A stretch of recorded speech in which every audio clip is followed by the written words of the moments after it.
It's time to go beyond the headlines, cause I don't put in overtime just so I can headline, okay. Now it's Fox Sports, I'm live with Renee. Going hard every day, sports rapping every play. Different segments for your favorites, coming at you daily. With positive vibes, yeah, we some game changers. Basketball, football, soccer, with different interviews, you never know who may pop up. Listen, only on Beyond the Headlines, this is Beyond the Headlines. Only on Beyond the Headlines, this is Beyond the Headlines. Only on Beyond the Headlines, this is Beyond the Headlines with Renee Washington.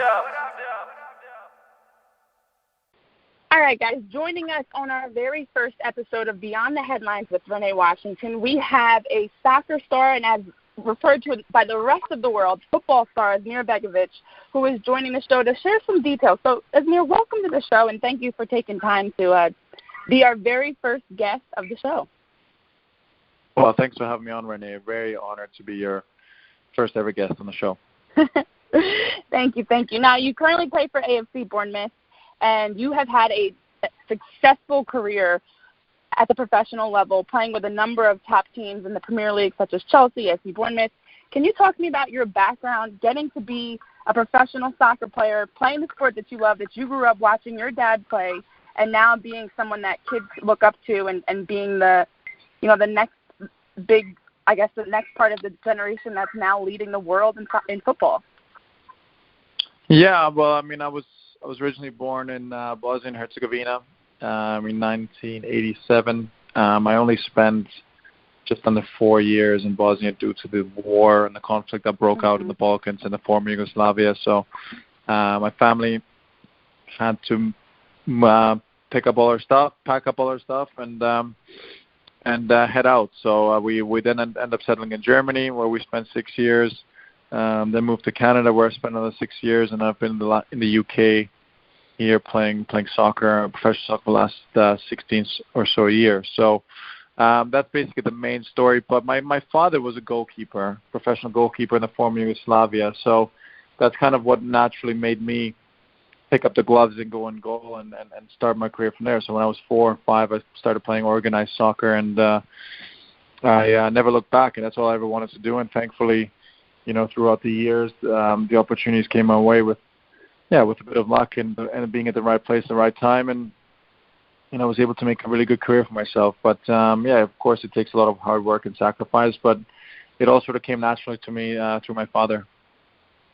Yeah, absolutely. And you mentioned your childhood growing up, having to move to escape war conflict at the time, and the different adversity that you faced to overcome all of that. I mean, when you first set out at the age of 4 and 5, you talk about wanting to be a professional football player, and here you are, you've done it, and what I'm sure was not an easy path, but for those kids that are aspiring, just like you were once aspiring to play at the highest level, you talked about the hard work that goes into it.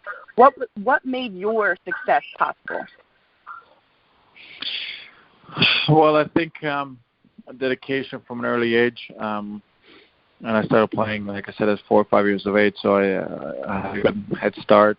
I was lucky that my dad was my main coach.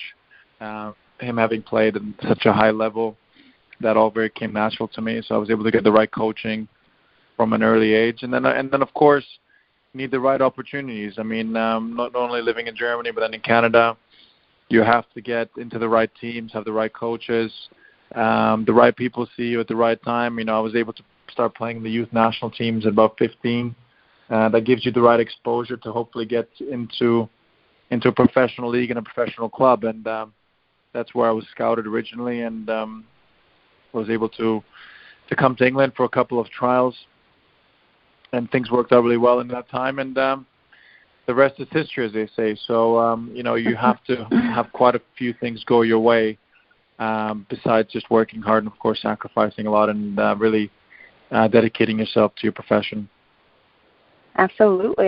Now, your professional career started back in 2003, and looking over the years, you have accomplished so much, from even being the 5th goalkeeper to ever score a goal in the Premier League, which that 97.5-yard goal is incredible. Do you have a moment that you look back on that was when you realized, I've made it, this is everything I've ever dreamed of?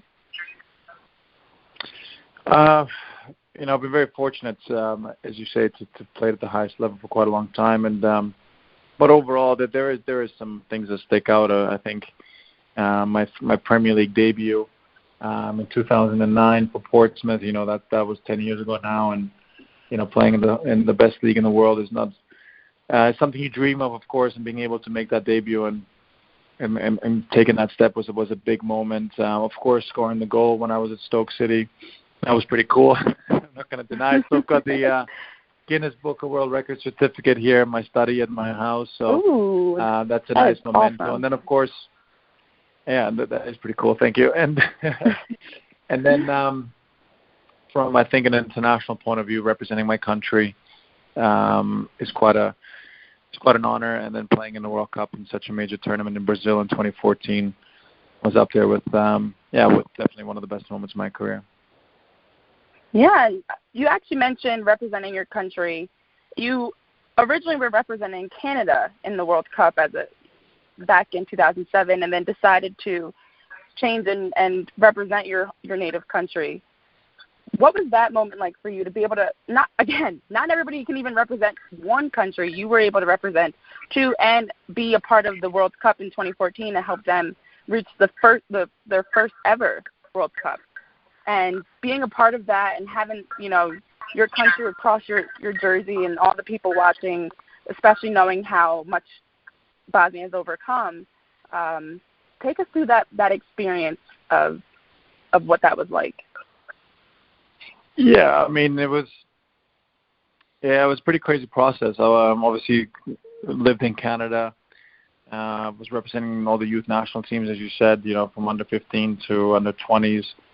And then I was even involved with the national team, the senior team, a couple of times, but it was never capped. So I guess the opportunity to play for Bosnia always existed, was always there, was always rumored about. And when that call came, it was a big moment because I grew attached to Canada, of course. So it was a difficult decision, but ultimately for the best interest of my family, wanting to represent my home country, and probably for football reasons at the time as well, it was the best decision for me to go to play for Bosnia. And then, of course, when you do pull on that shirt and you have a lot of your family members through different generations being at these games and you're representing them as much as you are your country, then, of course, it's a very, very special thing. And, I look at those memories in a really fun way. Yeah, absolutely. I'm sure I know that had to have given you a lot of pride and accomplishment to now be able to represent Bosnia, much like you represented Canada at the international level. So a lot of great things. And again, this is Asmir Begovic, who's joining the show Beyond the Headlines with Renee Washington, just sharing his experiences. Now, being a part of the Premier League, which is one of the best and most watched leagues around the world. I know so many people here in America that are constantly watching on their phone, following social media, whatever it may be, and playing with Bournemouth. This was not probably what you guys wanted, but what's next to move forward and be able to be a top team in the league? Yeah, well, I think it's, like you said, it's one of the top leagues. It's definitely the most competitive league in my eyes from top to bottom. So, I think it's constantly trying to improve. Bournemouth now, we've been in the Premier League 4 years. It's our 5th season coming up. So it's just about continuously trying to push yourself and improve and play in this league and stay at the highest level as long as we can. And, of course, if we can, on top of that, maybe get into one of the cup competitions and have a run there and compete for a trophy, then that would be great too. So I think there's plenty of room for the club to grow, to establish it at the highest level, and I think that gives us a lot of motivation all around. Absolutely. Do you feel like there was a time this season that you really saw the potential that you guys are moving in the right direction? Yeah, no, I think we the previous season we had a really good start. The first half of the season, the second half of the season was quite turbulent, problematic, a lot of injuries and things, so that made it very difficult for us to continue the good run of form that we were on. But when we play at our highest level and the potential that we have in this team, then I think we can give anyone problems. Of course, I think we live within our means. The club only has so many resources, so it's tough to really compete against some of the biggest clubs in this league. But we really try our best, and I think on our day we can beat anybody. Yeah. Injuries are definitely a huge part of it. I mean, playing so many games, logging so many minutes, it happens. And then, unfortunately, as you mentioned, it keeps you from being able to play at your best sometimes. But that is something that's very positive if you guys are able to keep everyone healthy and, keep working to build with having everybody on the field. That makes it so much easier. So as a goalkeeper, you have a completely different perspective of the game. I was a forward and midfielder. I have so much respect for goalies because you guys really have, you're the last anchor. You're the general of the defense. Is there one specific player that you feel like you work best with and they are always on the same page as you?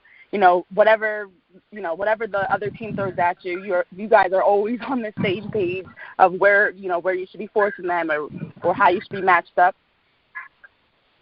Well, I think it's difficult to say pick out just one player. I think ultimately we have to work as a unit. The goalkeeper has to really work with his defense in front of him and become a unit. I think the more continuity we can have in that regard and build up that relationship, then the better it is. So I think from that point of view, I think it's more of a unit thing. The more settled that team is, as you build those personal relationships with those players in front of you also. So I think from that, it's just as a collective group, really building the know-how and trying to take that to a really strong level. Great answer. Absolutely. I mean, the trust has to be there for all of you guys, not just on one. That's right. Absolutely. So now let's switch gears a little bit here and get into your nonprofit that you created specifically to help get more kids involved at the youth level. So why did you decide to create it? And for those that aren't aware of your foundation, can you tell us what it's all about? Yeah, I mean, it's called the Asmir Begovic Foundation. It's something that we started about 5.5 years ago now. And I was always passionate about giving back before. I was very lucky to live my dream, play football for a living. And I always wanted to give back, and especially I'm quite attached to my home country in Bosnia, so I wanted to help that country rebuild after all the conflict and everything that happened in the past, and really give kids an opportunity to play sports because the demand and the desire for the kids to play sports and hopefully achieve their dreams like I have then is very, very high. So it's just about creating those opportunities, and that's where we've been involved. Our goal is to build sports facilities either from scratch or rebuild current ones. So we've done a few projects ourselves. We're involved with schools and other sports centers. But our ultimate goal is to build our own facility and really have everything in our own control and being able to give a huge amount of kids an opportunity to play and have fun and maybe create amazing memories like I have. So it's something we're really passionate about. We hope to keep it going for quite a long time. For any more information, obviously we have our website, the AsmirBegovicFoundation.com, and we're on all social media platforms. So if you want any more information on the projects that we've done, then I think that's the best place to go. Awesome. Definitely worth following. I love all that you guys are doing. And I think one thing that really stands out is the fact that you are so hands-on. You're not just throwing camps. You're not just giving out T-shirts or having, guest appearances. You have a variety of events to all work back to the same common goal, which is to help build, and improve. And that's something that goes a long way when you talk about wanting to build your own facilities and allow more opportunities for kids to play. And that's incredible to give back to the next generation. What's next for the Asmir Begovic Foundation? I know you had some golf events. I know you had some other things recently, but yeah, we've literally recently 2 months ago had our yearly fundraiser, which is a golf day. It's the ABF Golf Classic, which comes. We were so blessed with it. We get such amazing support by people and sponsors and celebrities. People will come out and support our cause, and we're very much looking forward to next year. But now it's our mission to try and build a sports center back home in Bosnia, where we can have our own football pitch, tennis courts, all this kind of stuff, where kids can train nonstop 24/7 throughout the year, and really start to maybe push themselves to get to the highest level. So that's what's next for us, is about taking that project, acquiring the land, and hopefully building and constructing this thing as soon as possible. Wow, exciting things to come. Now, for someone like myself that's not in the area and can't be present, what are ways that people can support your foundation? Yeah, like I said, we have our website, asmirbegovicfoundation.com. Keep up to date with all our projects, things we've got going on, pictures of videos of projects that we've done and created in the past. We're on Instagram, Twitter, Facebook, so you can follow us there and see what we're up to, donate if you'd like, being part of the cause. So those are the best ways to keep really up to date with what we're up to, and I think that gives people a really good idea what the foundation stands for. Incredible. So you're doing awesome things on and off the field, Asmir, and thank you so much for joining me on Beyond the Headlines to take some time to share your background and tell your story a little bit. I wish we could spend more time because I know I was researching and looking into your upbringing, your family, your soccer career, and there's so many things you've done and overcome that it's truly remarkable to have you on the show.